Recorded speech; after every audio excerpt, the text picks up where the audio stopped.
Yang berhormat Saudara Datuk Ahmad Haji Awang Tengah Ali Hassan, Timbalan Premier. Yang berhormat Datuk Ahmad Faiz Hasim, Timbalan Premier. Yang berhormat rakan-rakan Menteri, Datuk Seri Hajah Fatimah. Lebih-lebih lagi Datuk Seri Roland Sagah Wingin, Tuan Rumah kita pada tengah hari ini.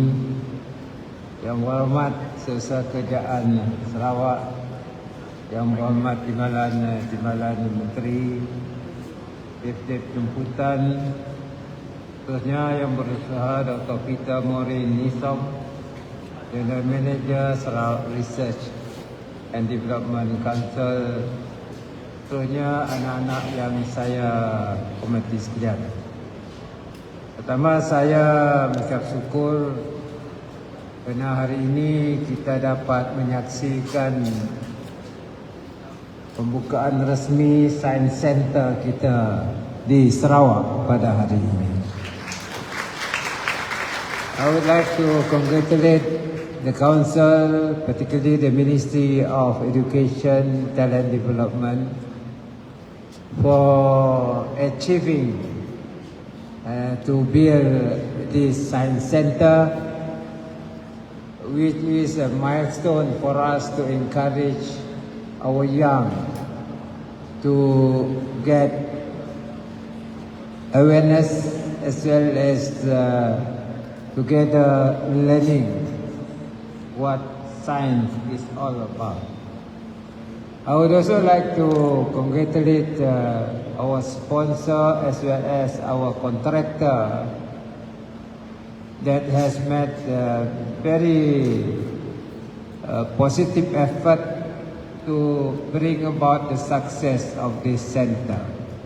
Not forgetting Dato' Ahmad Makamanyin, who was the minister before, that started with us how to create and encourage our young towards science through their curiosity to find what is science all about.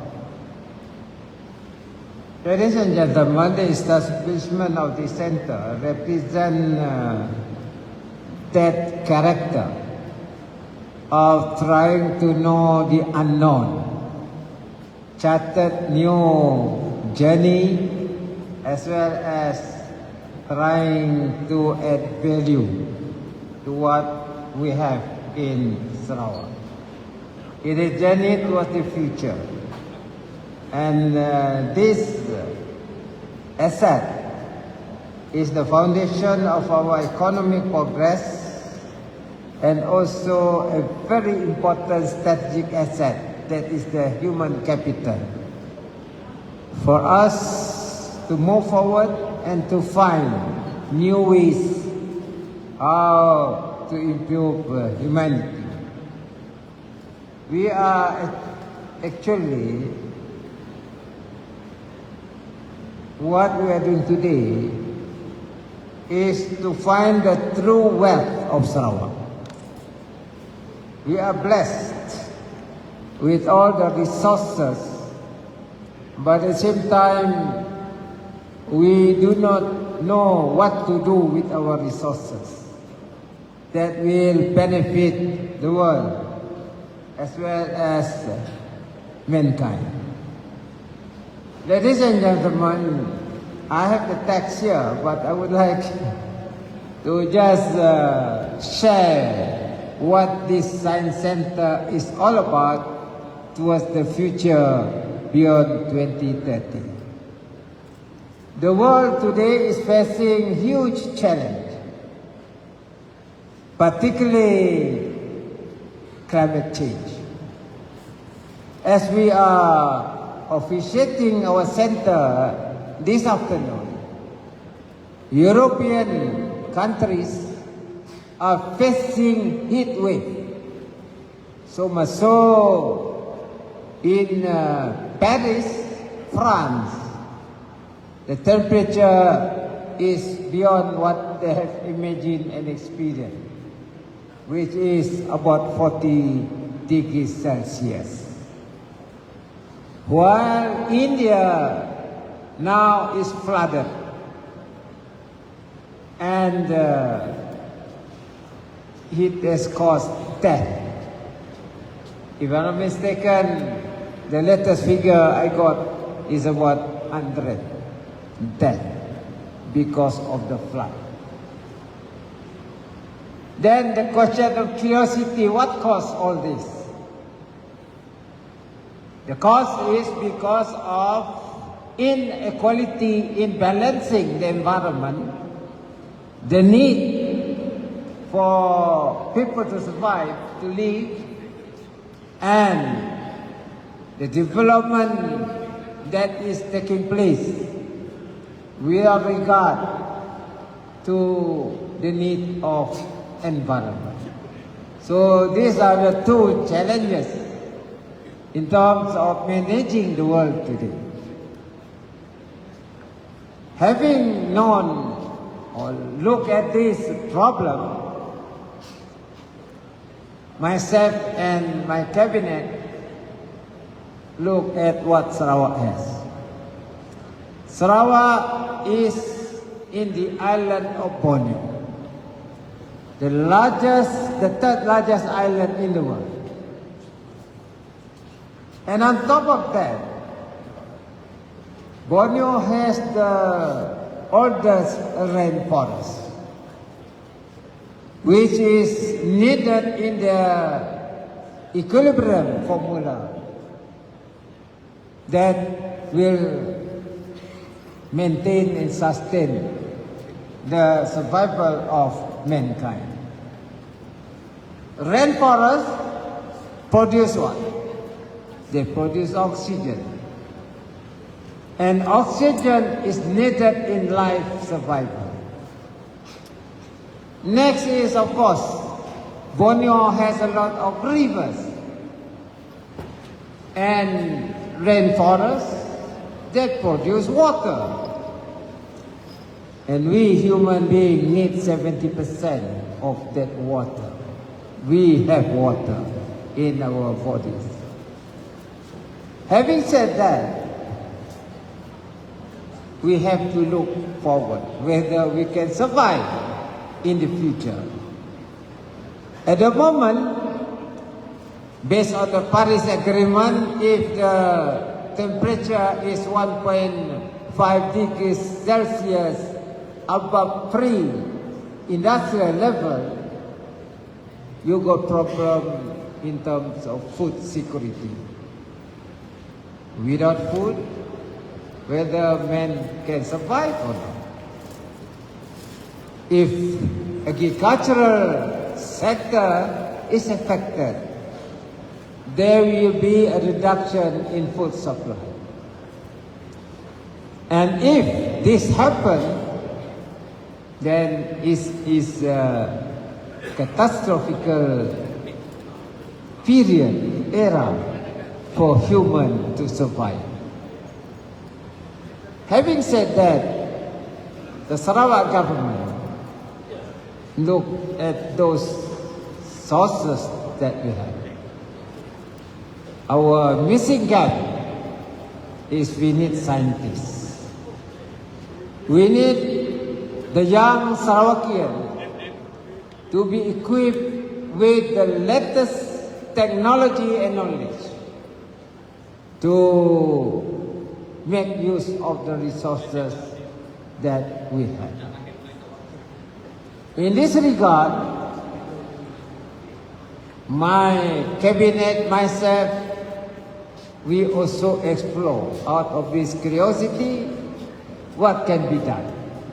And of course, we look at water. Water, macam lab tadi lah, has hydrogen and oxygen. And based on our literature, scientists say hydrogen is the cleanest energy.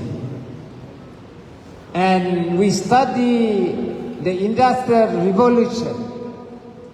The first one was steam engine, which later consumed a lot of coal, migrated to hydrocarbon, fossil fuel, so much so that there is no monitoring system to monitor the emission of carbon out of hydrocarbon that create human issues on survival. That is the inequality between clean oxygen and the emission of carbon. That is the result of fossil fuel. When the world is facing this problem, we have to find alternative to this fossil fuel energy. Thus, Sarawak government finds that we look at hydrogen. You know very well, in the universe, there's what we call space plasma. And it was found about 13 billion years ago. Plasma was there, containing gases. And one of it is, of course, hydrogen. And hydrogen can be produced through, tadi disebut alkaline electrolysis. Now, not necessarily alkaline, produced through the process of extracting blue hydrogen molecule, and also the new technology through what they call proton exchange membrane, PM. And all these processes can produce hydrogen.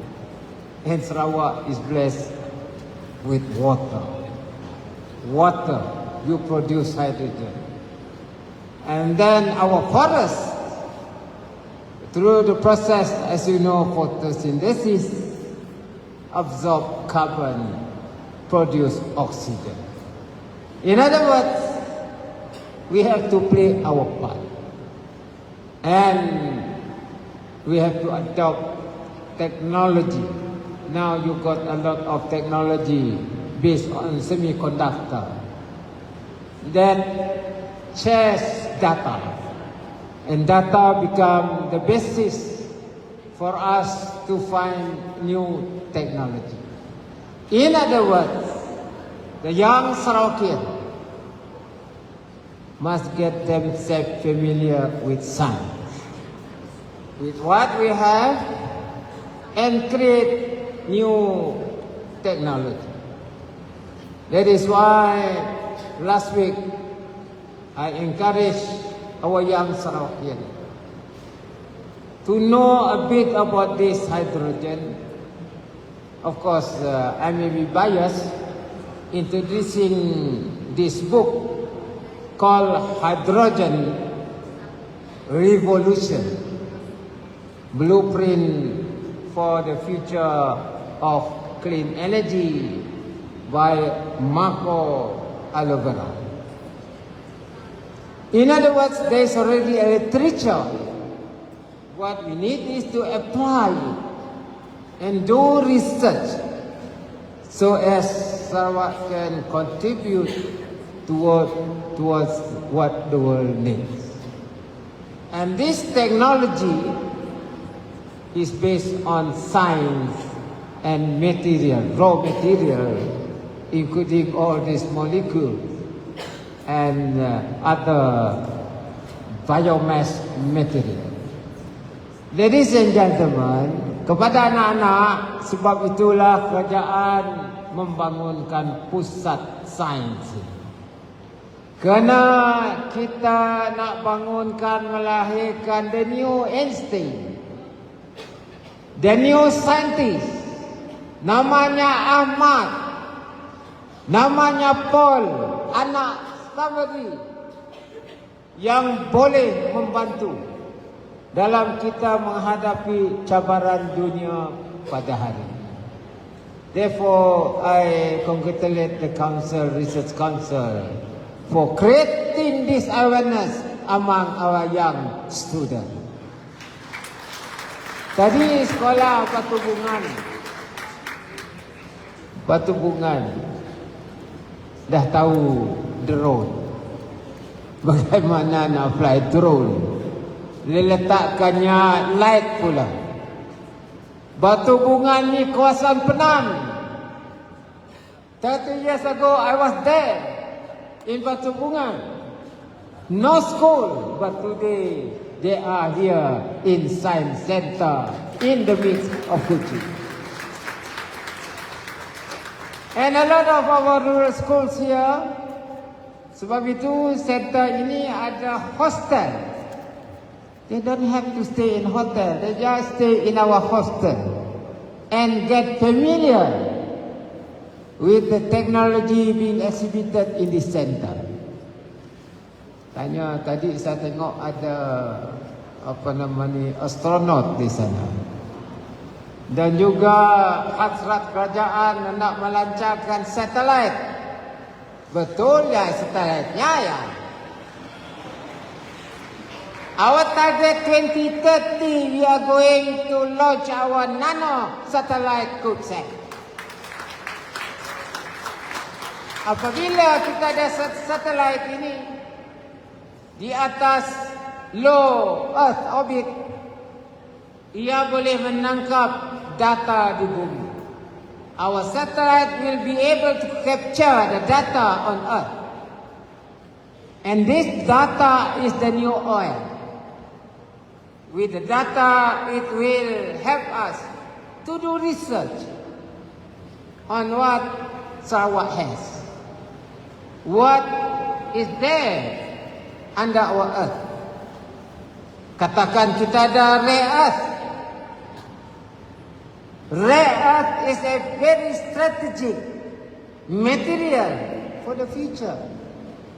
Bukannya banyak sikit saja. Rare earth can be converted into a high density magnet. Dan juga banyak hasil bumi, our resources, that can be converted as a base for us to manufacture and produce new product. That is from the aspect of astronomy and also on data that we have, resources that we have in Sarawak. You know, I was curious, how does facial identity started? Now we are talking about seamless. You go through immigration, you just show your face, everything okay. And how did it start? This facial identity. Actually, it was done through a program between NASA and NISTA, National Institute of Standard and Technology, US.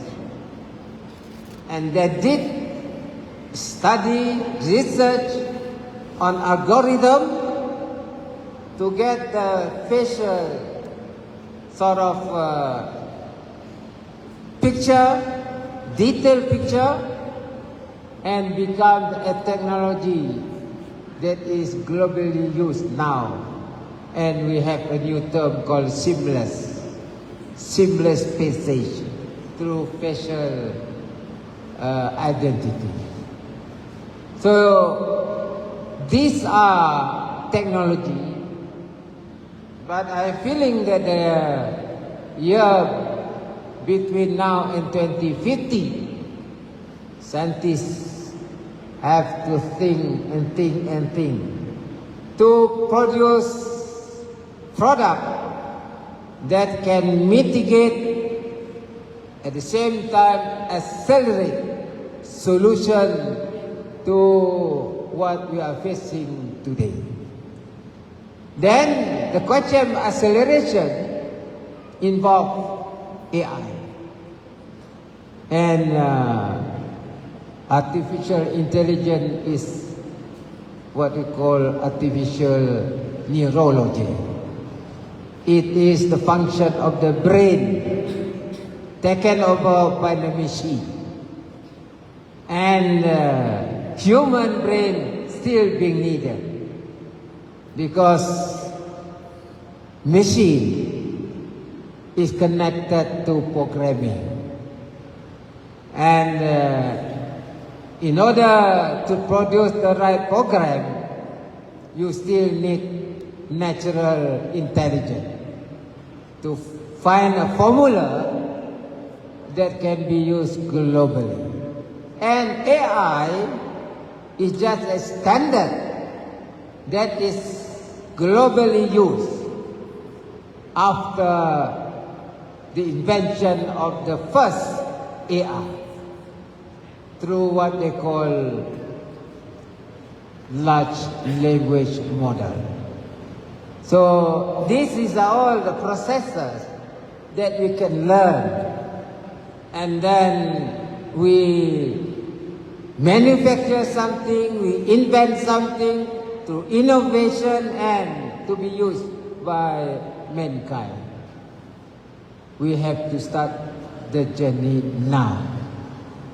That's why Sarawak collaborating with all the countries. Thank you very much for you collaborating with us.